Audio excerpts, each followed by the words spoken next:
hace fluir todo lo que hay dentro del ser. Es la que nos transporta a un mundo imaginario, a un mundo que soñamos o a un mundo real. La palabra escrita es la que hace. En conversaciones previas con él hemos sabido que la decisión de estudiar antropología y hacer su doctorado en antropología fue una decisión de alguna manera colectiva, fue un proyecto colectivo en vistas a la creación del CIAS Centroamérica, de formar a varios jesuitas en ciencias sociales, ciencias políticas, economía, sociología, antropología. Y Falla escogió la antropología. Entonces, lo que queríamos un poco entender es por qué escogió la antropología, qué fue lo que le atrajo y cómo se fue enamorando de ella.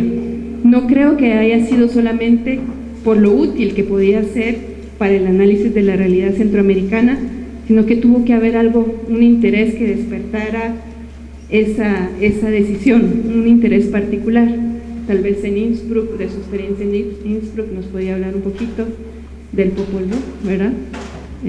Y cómo inició sus pasos por la antropología.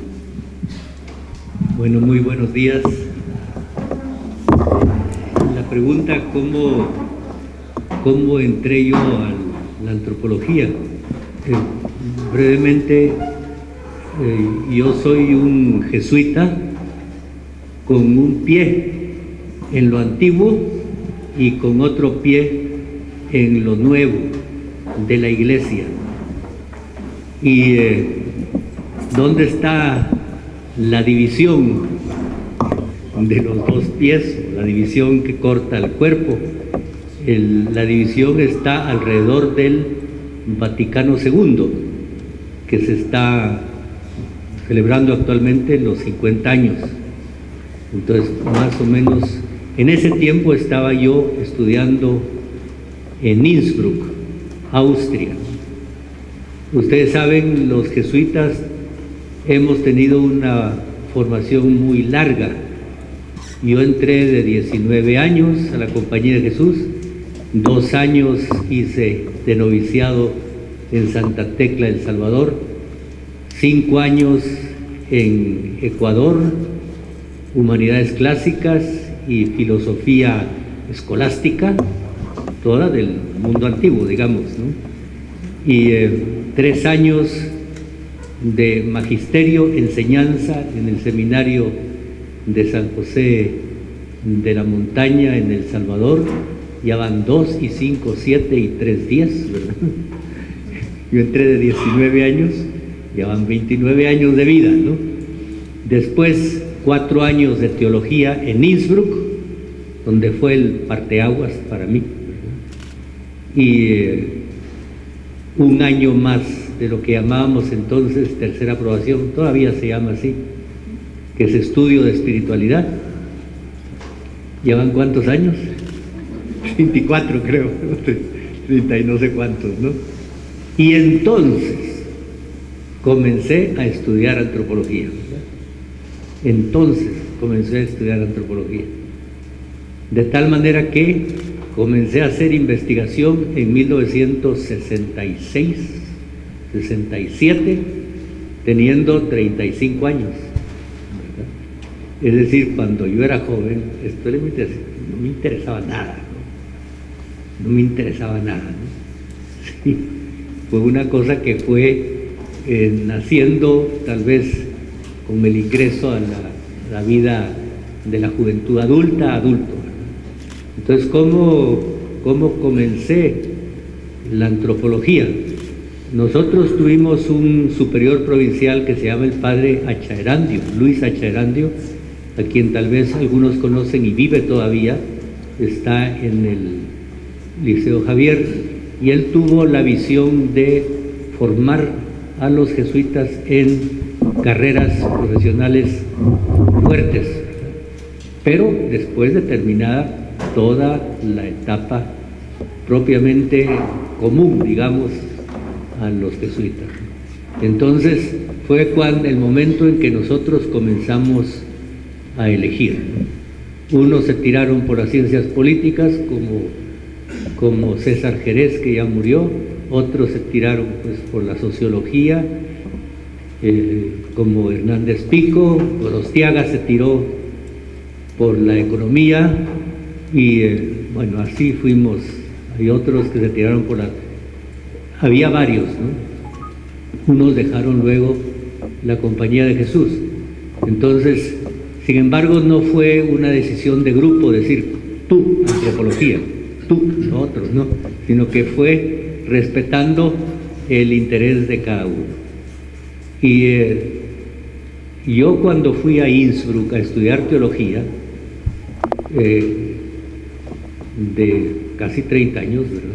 Sí, menos de 30, pues lo que yo tenía pensado de estudiar por consejo que me habían dado es estudia psicología, eso te sirve para todo después. Sí, porque esa es la... Pero estando en teología me encontré yo con el libro El Popol Vuh en alemán y quiché, por, ¿cómo se llama el autor? Ya me olvidó el nombre, comencé a estudiarlo, hice mi tesina sobre el Popol Vuh, allá en Innsbruck. Me la aceptaron en castellano. Y bueno, ¿cómo se explica todos esos fenómenos de que el Dios habla psicológicamente? ¿Cómo se explica eso, no? Entonces yo fui y tomé unos cursos de psicología en la Universidad de Innsbruck y fui a consultarle al profesor de psicología y me dijo, eso es antropología, aquí no tenemos nada, váyase usted a Estados Unidos, ¿no? Así fue como de la Völkerkunde, creo que se llama, Volkspsychologie, decían en alemán, la psicología de los pueblos. Eso es antropología, me dijo el profesor. Entonces ya me enfoqué yo a buscar qué lugar en Estados Unidos, ¿no? Vayas a Estados Unidos. Entonces escribí a Sol Tax, que había estado estudiando en Panajachel, El capitalismo del centavo, ese libro famoso, ¿verdad? Y Sol Tax dijo, mira, aquí ya Chicago ya no nos interesa tanto Guatemala, ándate a Texas, ahí está Adams, que era el cuco aquí en Guatemala. En ese momento no era tanto cuco, después se convirtió más, ¿verdad? Entonces yo me fui a estudiar antropología en la Universidad de Texas con Richard Adams, ¿verdad? Entonces así fue como entré. Además, Texas quedaba cerca de Guatemala, porque en un día de carro había estudiantes de Guatemala allá manejando día y noche, 24 horas nos poníamos hasta la frontera de Guatemala con México, ¿verdad? Sí. Entonces era fácil venir en vacaciones para hacer trabajo de campo, ¿no? Así fue como se inició este interés por la antropología, ¿verdad? Yo tal vez quisiera, solo antes de pasar a otro tema, Karen mencionaba al final el encuentro con el Popol Vuh, y usted también lo retomó un poquito, ¿verdad? En Innsbruck, el Popol Vuh nos dice que escribió su tesina, yo entiendo que fue sobre el Popol Vuh, y usted se ríe ahora diciendo no entendía nada en ese tiempo del Popol Vuh. Pero ese primer contacto con el Popol Vuh, diría usted, fue detonante para buscar antropología, más allá de que eso no es psicología, sino eso es antropología, como dijeron ayer, ¿verdad? Sí, porque solo digo, perdón, lo pregunto porque estamos hablando de hace tiempo, ¿verdad? Cuando él estaba buscando qué era lo que iba a estudiar y definió luego antropología, pero hasta el día de hoy nosotros vemos su interés y su profundización en el Popol Vuh. Entonces me parece interesante para todos nosotros entender ese contacto inicial con el Popol Vuh y cómo se mantiene, digamos, a lo largo de su carrera como antropólogo, pero yo entendería también que más profundamente como persona y como sacerdote. Bueno, yo hice la tesina sobre el Popol Vuh, sobre el concepto de Dios. en el Popol Vuh, ¿no? Entonces, sí hice el esfuerzo y yo no sabía quiché. Actualmente sé un poco más, ¿verdad? Pero yo me quedé con la cosa, no estoy yo metiendo mi mismo concepto para sacarlo. ¿Cómo estoy yo seguro de que estoy encontrando un concepto ajeno del que yo estoy?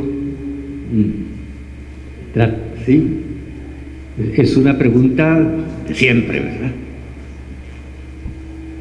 Cuando llegué yo a San Antonio y Lotenango, en 1969 y 70, entonces se me abrió a mí el panorama y me di cuenta de que no había entendido nada del Popol Vuh. Sí había entendido algo, pero no había entendido, sobre todo al comparar los términos del parentesco, que es un tema que los antropólogos y antropólogas trabajan mucho, el parentesco, ¿no? Que los términos del parentesco que se usan en el Popol Vuh están vivos y se usan ahora, ¿no? Y son la clave de la estructura social de los pueblos indígenas. No entiendes tú la estructura social de los pueblos indígenas si no entiendes tú el parentesco, ¿verdad? Entonces eso se me iluminó. Sin embargo, bueno, yo he escrito algo sobre el Popol Vuh y lo hemos estudiado y todo eso, y acaba, en 2012, acaba de publicarse el libro de Ruth Van Akkeren, ¿no? Xibalbá. Puchicas, no sé yo nada de Popol Vuh, digo.